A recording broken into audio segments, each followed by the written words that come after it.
Hi Stampers, it's Jackie Bolhuis from Stampers. I am a Stampin' Up! Demonstrator coming to you from Zeeland, Michigan. And I have this easy technique card to share with you today.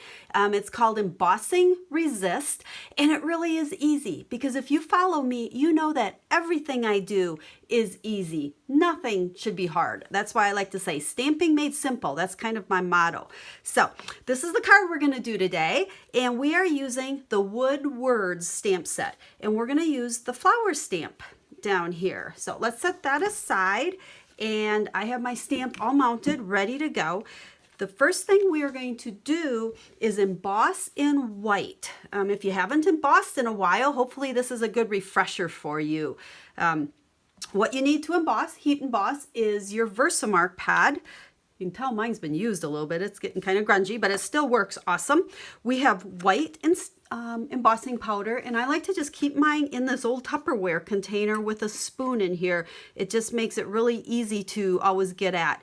And important little thing, this is called the Embossing Buddy, and this will help you not get those little speckles of embossing powder in places that you don't want them.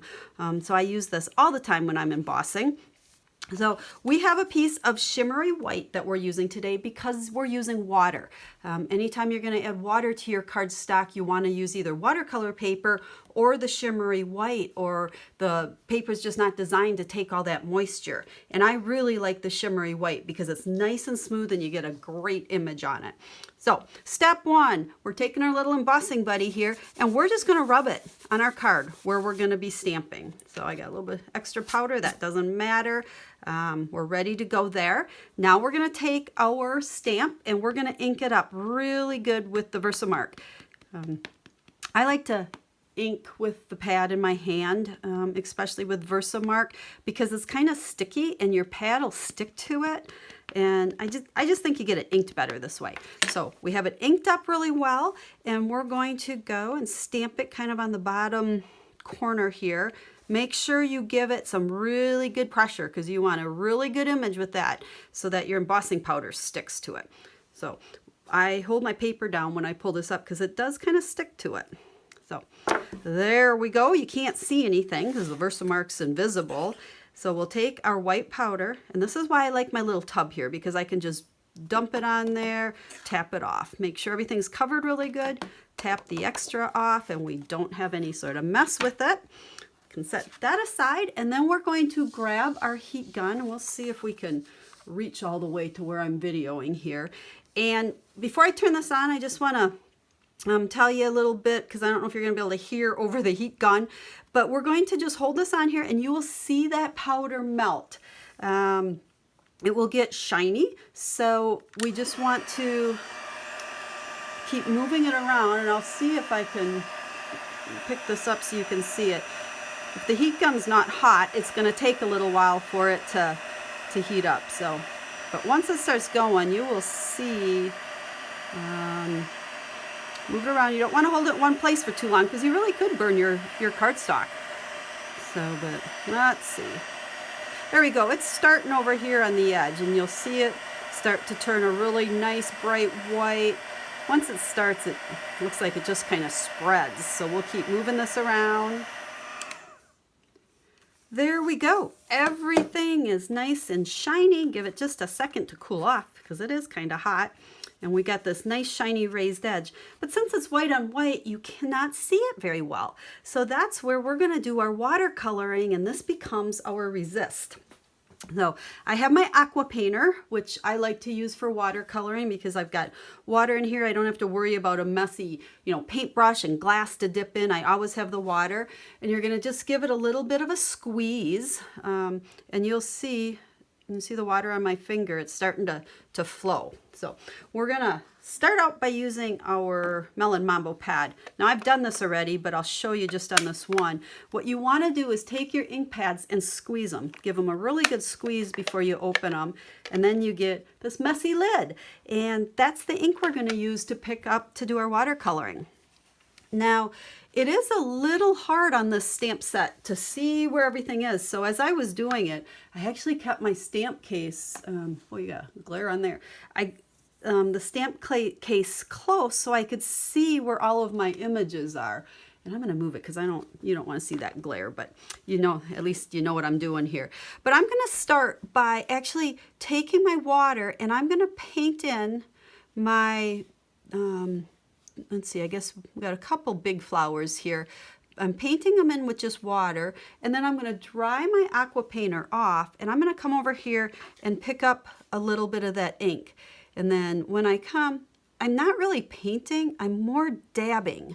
By putting that water down first, it lets this ink just kind of spread when you dab it. And that's what you want to go for. We're not going for like a really nice colored in. We want it to go out of those lines and just really make these flowers pop. If you feel like you have too much water on here and you're not getting good color, just dry off on your paper towel a little bit and pick more ink up, because it'll be more concentrated. It's not as watered down if you took a little bit of water off the tip there. So then we've filled in the ones that are more outlined, but what's really fun about the stamp set is there's some here that are more of a solid image. So to make those pop, I just took some ink, and again, I am just dabbing right on top of them.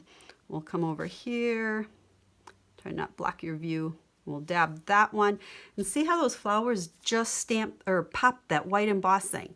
Now, we're ready to change colors here for a little bit, so we'll put that aside.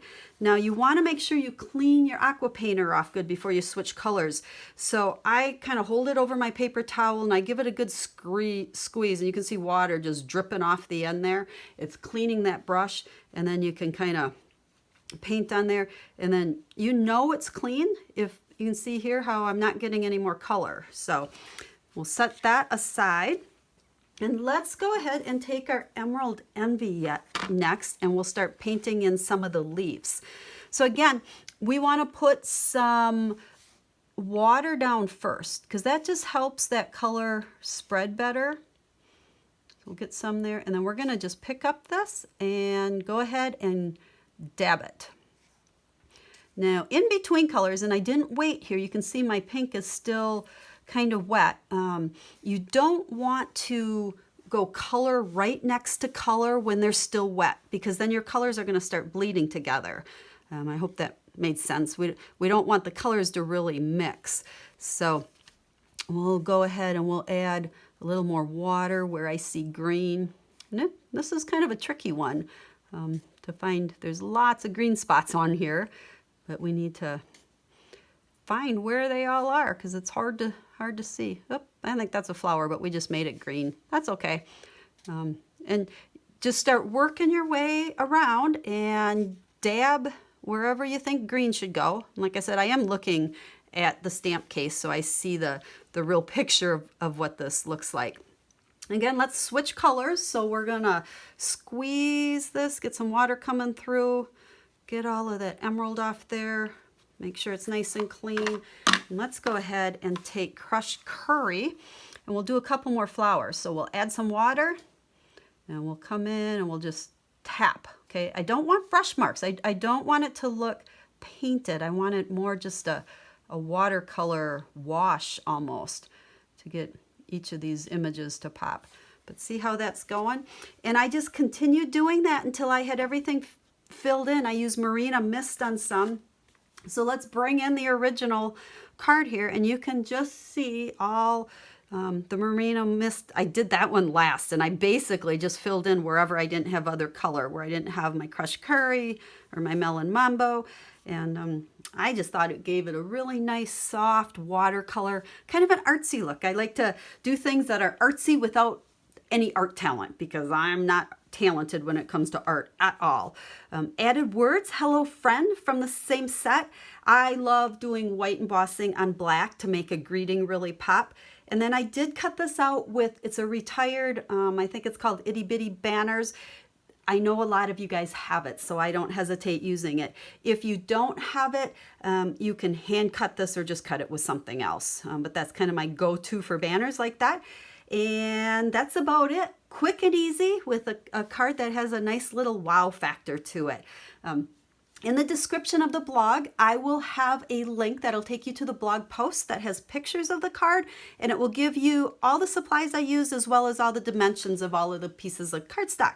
So as always, thank you so much for watching, and if you have any questions at all about this card or any stamping projects or any Stampin' Up! Questions, get a hold of me. I love to chat about Stampin' Up! This is pretty much my 24/7 life. I love being a Stampin' Up! Demonstrator. I've been one for almost 23 years now, so I would love to chat with you, especially if you're looking for a demonstrator. I would love to be that person and send you a catalog if you need one, so just get a hold of me.